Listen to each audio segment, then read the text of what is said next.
Chapter 37. Order. Solomon walked over to Cyber as the group separated. Cyber, there is something you need to see, said Solomon. He opened his mind link and shared his encounter with Ekru. Shaken by what she'd learned, Cyber wobbled in place, seeming as though she would fall. Solomon went to help her, but she pushed him away. I'm okay, Solomon. I cannot believe I trusted him. He will answer for his crimes. I can assure you of that. Please free Cockatoo for me, Cyber. He's completely innocent, pleaded Solomon. Solomon thought the edge back to its normal medallion and handed it to Cyber. I will try, Solomon. It's been very nice to know you. I do hope we get to see each other again. We will, Cyber. Oh, can you please thank His Holiness for his lessons in controlling emotions? It really helped. Okay, I will, Cyber smiled. Before you go, yes, I'd like to see your face. Your actual face. Oh, right, said Solomon, feeling his beak.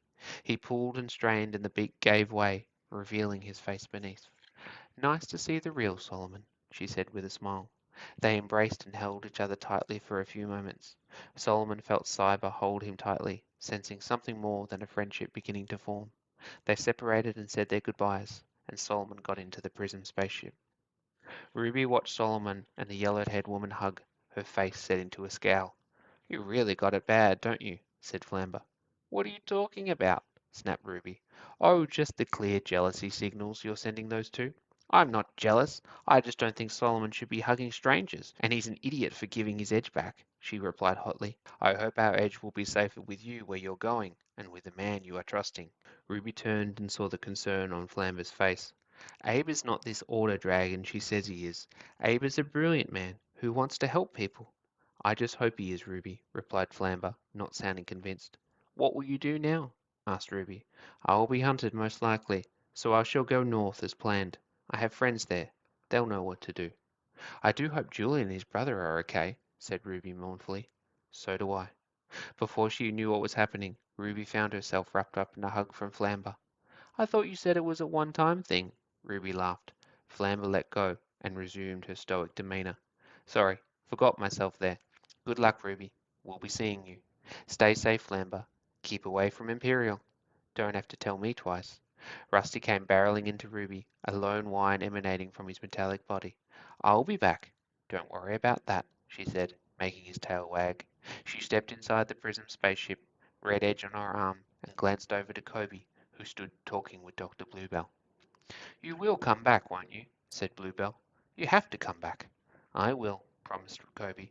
I'm actually beginning to like it here. He shrank the edge down and passed it to Bluebell. Please keep the edge safe.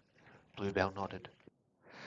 Koby's eyes went over to Ella, who was being attended to by the mother. She will have the finest doctors take care of her, said Bluebell, following his eyes. She will be back on her feet in no time. Goodbye, Dr. Bluebell.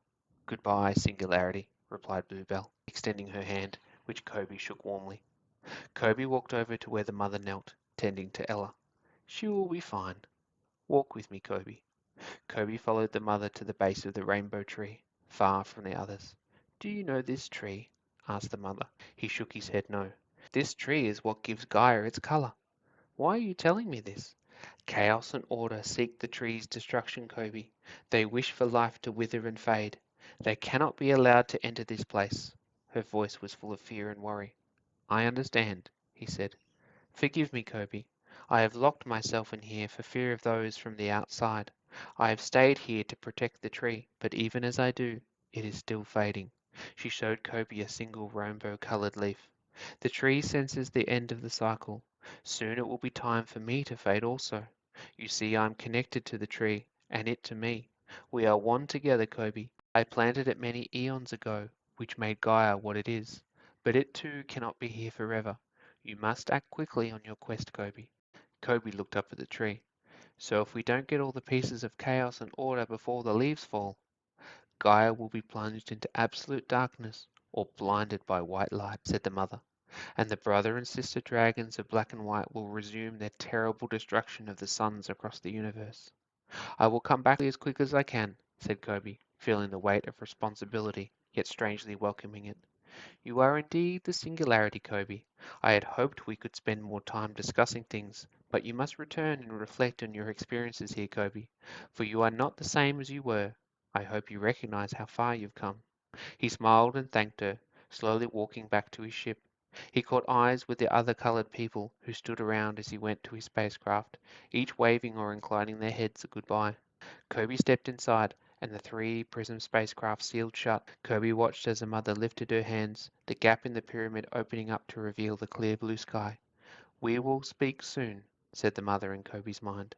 Koby felt his craft rocket upwards into the sky at a dizzying speed that seemed to eclipse the craft he'd come to Gaia in. In a blink, he was above the continent, and in another, above the planet itself. Koby watched as it began to shrink away when he entered the wormhole, the kaleidoscope of colors and swirls returning. Yet at its end, instead of a black tunnel with a spiraling white light, Koby found himself in a white tunnel with a spiraling black light. The inversion made Koby feel slightly ill, and watched as flashes and pulses grew so intense that it began to strobe. It was then Koby began to see it, another large shape in the distance, growing in size. White this time, instead of black. Koby looked up at the ship's controls at the flashing "Apparition, Centipede Dragon, Apparition" sign and tried to calm himself as the tremendous beast began to grow. It had hundreds of legs that seemed to skirt across the surface of the wormhole, its body wrapped up in a long spiral of the tunnel. Koby saw two enormous white antennae protruding from its head, along with terrible mandibles beneath which opened, revealing a maw of white teeth bared towards his spacecraft.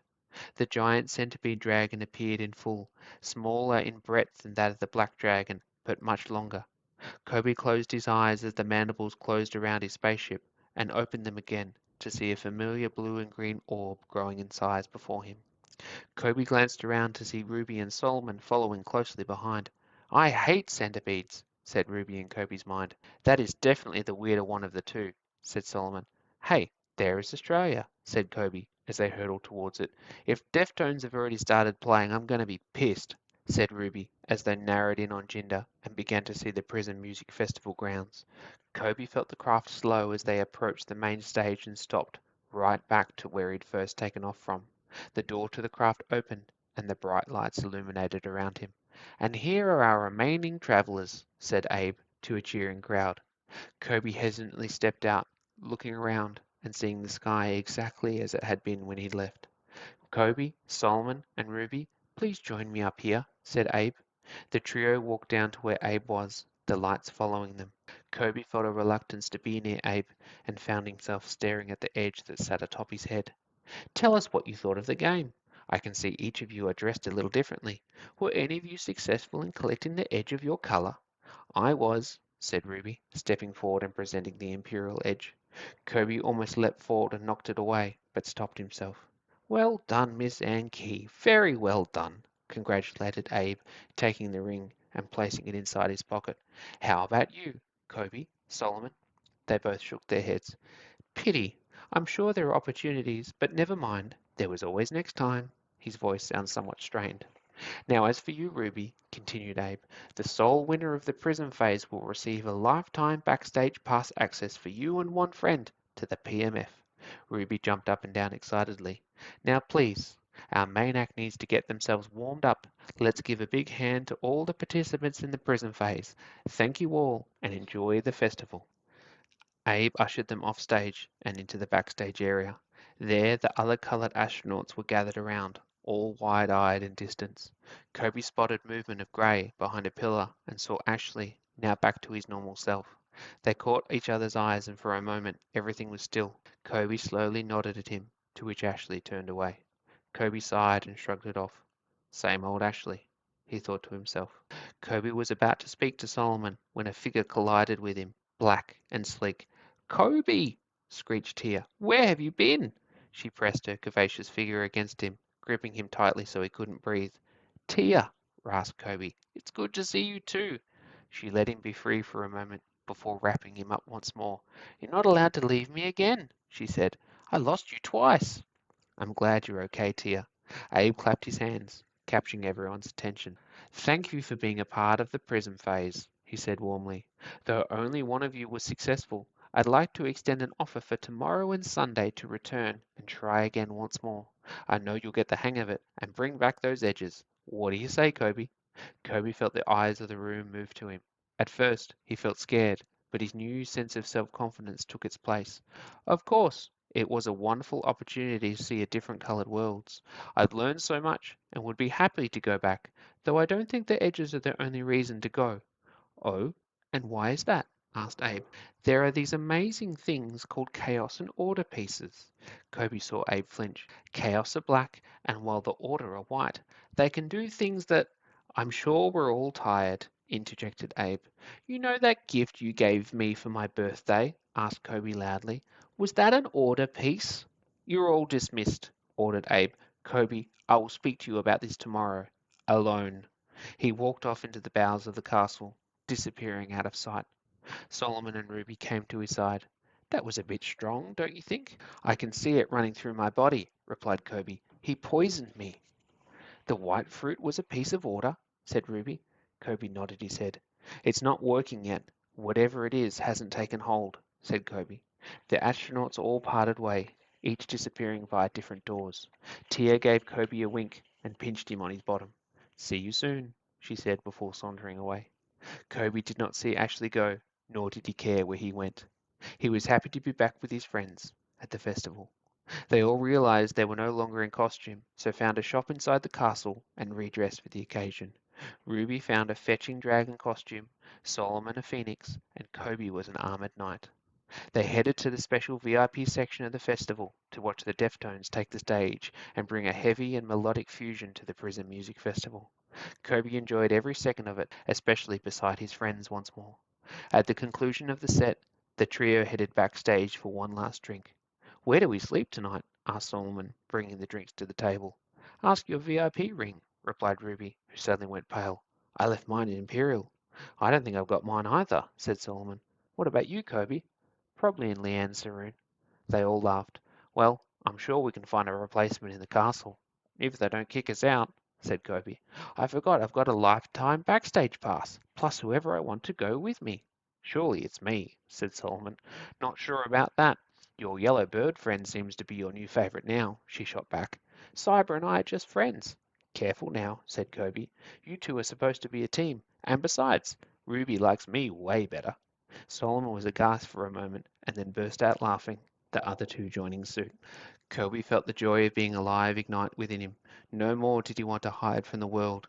He wanted to explore it and see what he could experience. It had only been one day on Earth and 3 on Gaia, but it felt like a lifetime had passed since he walked down the streets to the Jinder Bridge. He was excited to return to Gaia, but wanted to save all the moments of life now on Earth, rather than trying to escape them. Koby the knight cheered his glass against the dragon, the phoenix, and drank deeply, his spirit alive for the first time in his life. The end.